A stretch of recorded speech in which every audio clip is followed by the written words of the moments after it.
નમસ્કાર, આપ જોઈ રહ્યા છો નેશન પ્લસ ન્યૂઝ. હું છું આપની સાથે હેતલ ભગત. વડોદરા જિલ્લાના સાવલી તાલુકાના ગોઠડા અને બૌધા વચ્ચે મુખ્ય માર્ગ ઉપર આવેલી શિવમ પેટ્રોકેમ ઇન્ડસ્ટ્રીઝ દ્વારા છોડવામાં આવતા ગેસને કારણે નજીકમાં આવેલા પોલ્ટ્રી ફાર્મમાં અસંખ્ય મરઘીઓને અસર થઈ હોવાનો ગ્રામજનોએ આક્ષેપ કર્યો છે.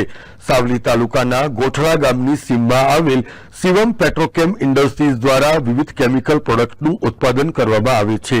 જે કેમિકલના ઉત્પાદન અને પ્રોસેસિંગ સમયે તેમાંથી નીકળતો ઝેરી ગેસ હવામાં પ્રસરવાને લીધે તીવ્ર દુર્ગંધ સહિત સ્થાનિકોને આંખમાં બળતરા થતી હોવાની પણ લોક ફરિયાદો ઉઠી છે. સ્થાનિકોના જણાવ્યા અનુસાર કંપની દ્વારા પ્રદૂષણ નિયંત્રણના તમામ નિયમોને નેવે મૂકીને કામગીરી કરવામાં આવી રહી છે. સોમવારે કેમિકલ કંપનીમાંથી ઝેરી ગેસ છોડવામાં આવતા આસપાસના વિસ્તારમાં આવેલ મરઘા ઉછેર કેન્દ્રોમાં તેની અસર થવાને લીધે અનેક મરઘાઓના મૃત્યુ નિપજ્યા છે. અમારી બાજુમાં શિવમ કંપની આવી રહી છે. એનો ઝેરી ગેસથી મારા પક્ષી મરી રહ્યા છે અને જે કોઈ પાક કરીએ છીએ એનો પાકનો કોઈ ઉત્પાદન આવતું નથી અને પાણી વધારે પડતું ભરાઈ જાય છે અને ઝેરી ગેસના કારણે પક્ષી મારે વધારે પડતું મરે છે અને જે પાકની અંદર પાકતું નથી એના માટે મારે આ પક્ષીનો ધંધો અને કરવો પડે છે અને એના કારણેથી અત્યારે બહુ જ મરણ આવી રહ્યું છે અંદર.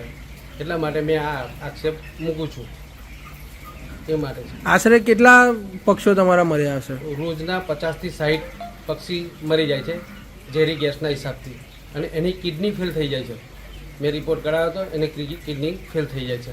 તો શું કહી શકાય કે આ જે ગેસ છે એ મનુષ્ય માટે પણ હાનિકારક છે? મનુષ્ય માટે બી બહુ હાનિકારક છે. ગળાની અંદર ખીચને આવું બધું આવે છે અને બીજું શું થાય કે મનુષ્યને બી અંદર આમ ચક્કર ને એવું બધું આયા કરે છે અને ગેસ સવારના 7 વાગ્યાથી તો વધારે પડતું જ ગેસ અંદર આવે છે, વધારે પડતું અને આખા ફાર્મની અંદર ધુમાડો જ દેખાય છે.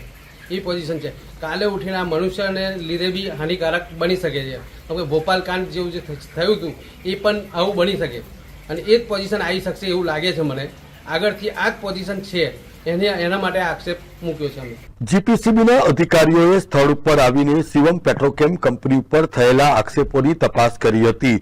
ગ્રામજનોના જણાવ્યા અનુસાર કોઈપણ તળાવ, નદી કે જળાશયથી કેમિકલ ઉદ્યોગોને નિયત અંતર બાદ જ પરવાનગી આપવામાં આવે છે, જ્યારે શિવમ પેટ્રોકેમ કંપનીથી માત્ર 200 મીટરના અંતરે તળાવ આવેલું છે. તો આ કંપનીને તળાવ નજીક પ્લાન્ટ સ્થાપવાની પરવાનગી કઈ રીતે મળી એવી પણ ફરિયાદ ઉઠી હતી. મારી પાછળ આપ લોકો દેખી રહ્યા છો શિવમ કંપની આવેલી છે. હવે એ લોકો રાત્રિ દરમિયાન અને દિવસ દરમિયાન એક ઝેરીલો ગેસ છોડે છે. હવે એ ઝેરીલો ગેસ એટલો ખરાબ છે જેથી આપણા સ્વાસ્થ્યને પણ બહુ નુકસાન કરે છે.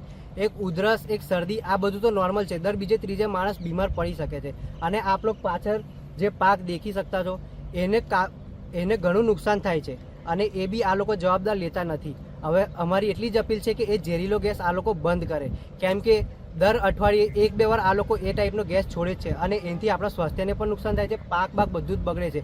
એનાથી અમને બહુ જ નુકસાન થાય છે.